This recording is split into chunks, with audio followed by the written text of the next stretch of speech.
Big man Alperen Sengun was already one of my favorite prospects from way back the 2021 NBA draft. However, back then, after the Houston Rockets acquired him on draft night, there were a lot of skeptics who questioned how Sengun's unconventional skill set for a big man would translate to the NBA. But fast forward 2 years later, and Sengun is playing like an all-star for the Houston Rockets. As currently in his third NBA season, Alp leads the team with averages of more than 20 points and more than 8 rebounds, while also averaging the second most assists for Houston with 5.5 per game. But aside from the impressive raw numbers, Sengun has also been a model of efficiency as he's been shooting 58% from the field and 37% from 3 on more than 61% true shooting, all of which are also improvements from his percentages last season.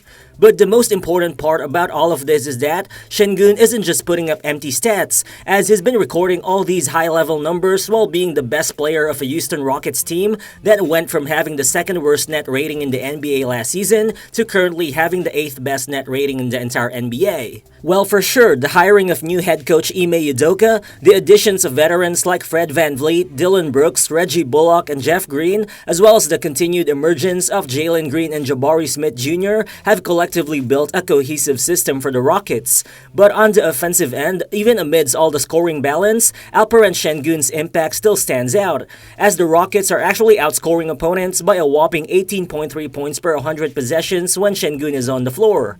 Not only is that the highest offensive point differential produced by any Rockets player, but such impact also actually ranks in the 92nd percentile of the entire NBA. Also, while Sengun still isn't the best defender on the floor for the Rockets, his effort on that end has also been a massive contributing factor to Houston's number 4 ranked defense. As currently, when Sengun is the nearest defender within 6 feet of the basket, he's been forcing opponents to shoot 7% below their usual percentages, and that defensive impact also ranks in the 82nd percentile among all big men this season, which indicates that Sengun is also working hard and trying his best on defense. So what's good, everyone? It's Real Balls here, and in this video, let's dive deeper into the film and the numbers to see how Alperen Sengun is quietly evolving into an NBA star. So let's get to it.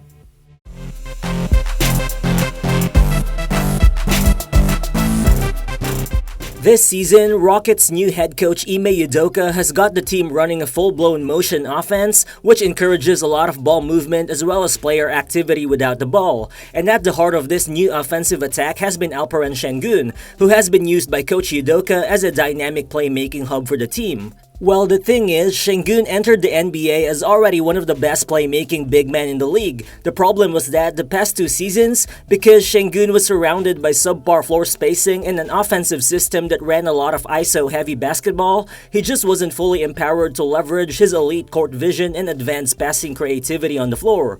But now, surrounded with more veterans, more floor spacers, as well as a new offensive mentality based on a lot of player activity, Sengun's playmaking has just been fully utilized. Well, for sure, last season, Sengun already recorded a 21.0 assist percentage, which already ranked in the 80th percentile among all big men. But so far this season, Sengun has assisted on a whopping 29.5% of all his teammates' field goals when he's on the floor, which is the 3rd highest percentage among bigs so far, only behind Nikola Jokic and Domantas Sabonis. Nowadays, whether he's operating as a passer out of the short roll, out of dribble handoffs, or out of the low post, Sengun has just been able to open a ton of scoring windows for his teammates much more easily because of all the movement around him.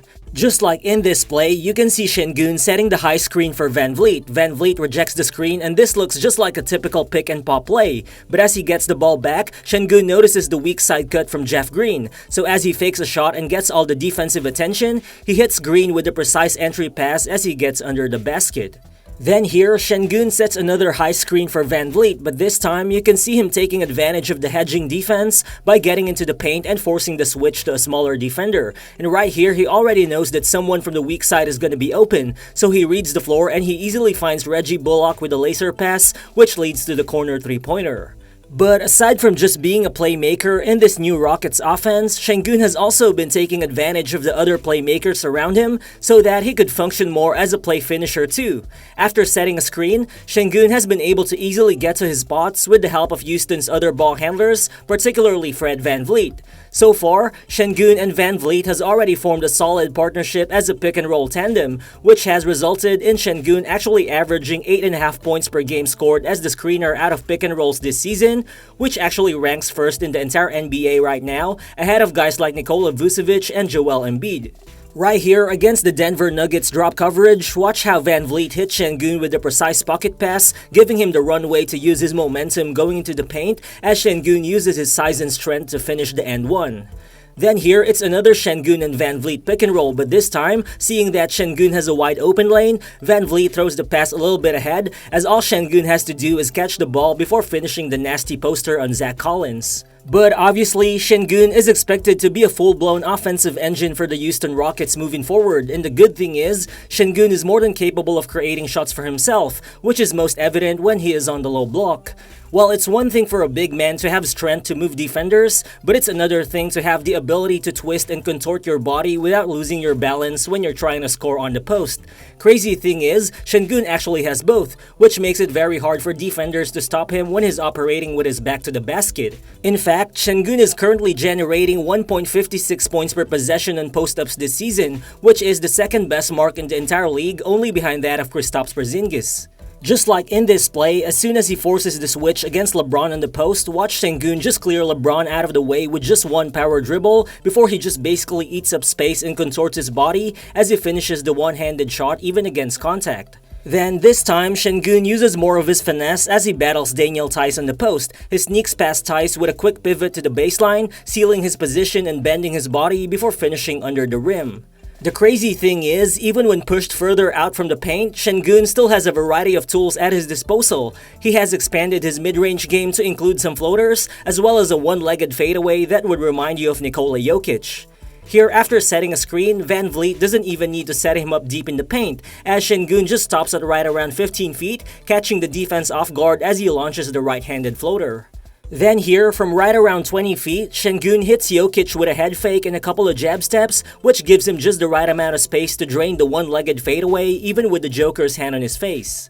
At this point, Sengun's touch in and around the paint is well above average, as currently, he's converting a highly efficient 61.6% of all his two-point shots, which is the 12th best mark in the entire NBA. And among the players who have a higher percentage than him, only Giannis and Jokic are shooting at a higher volume, which just illustrates how effective Sengun already is as a scorer when he's inside the arc. But obviously, the next step for Sengun is to extend his range out from the three-point line, and so far this season, the good thing is, Sengun is already looking like a vastly improved outside shooter, especially off the catch. He just looks more confident when he's open, and has also displayed a much more consistent shooting stroke. And although the shooting volume is still very low at around 2 attempts per game, the fact that he's already converting 37% of his three-pointers even in a small sample size is already very promising for a guy like Sengun, who was never really considered a stretch big man the past couple of seasons. And if anything, opposing big men are already noticing Sengun's improved three-point shooting, which is why they're closing out more on him from the perimeter.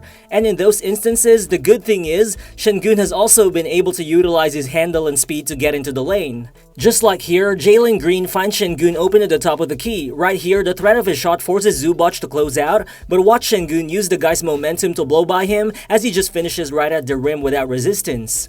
Again here, with VanVleet finding Sengun at the top of the key, Valanciunas is forced to come out, and with the guy out of position, Sengun takes advantage by attacking the lane before creating separation with a behind-the-back dribble as he gets himself an easy dunk. Well, at this point, the possibilities are just looking endless for Sengun, and those possibilities even extend to the defensive end. While Sengun was never really known as a plus defender throughout his first 2 NBA seasons, but currently, for the first time in his career, the Rockets are defending better when Sengun is on the floor than when he's on the bench, as indicated by his on and off defensive numbers. Well, watching him, you can just see that whether he's operating as a drop defender, a help defender, or even when guarding one-on-one, Sengun's just been displaying much improved effort and awareness in terms of recovering with his feet, holding his ground, and just using his hands more to bother opponents, especially around the paint.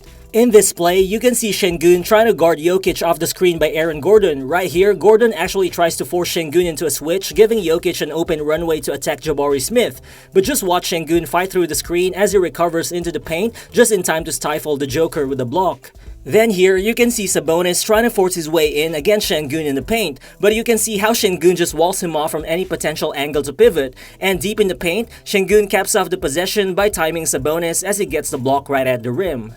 Well, for sure, only time will tell if Alperen Sengun could definitely be the next Nikola Jokic, but really, even without thinking about that comparison, who would have thought that a mid-first round pick like Sengun would replace Jalen Green or Jabari Smith Jr. as Houston's most promising young player? Well, the Rockets front office probably didn't imagine that such would happen either, since they spent the start of free agency trying to sign big man Brook Lopez. But I'm sure that at this point, Houston isn't regretting not being able to sign Lopez with how good Sengun has been playing.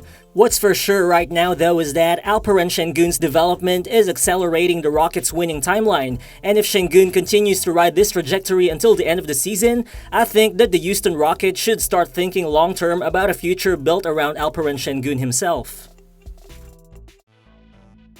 So thank you guys if you've actually made it this far into the video, but what do you actually think is a realistic ceiling for Alperen Sengun? Feel free to drop your thoughts in the comment section below, and again, if you're new to the channel, please consider subscribing as well. Again, this has been Rero Balls, and I'll see you on the next one. Peace.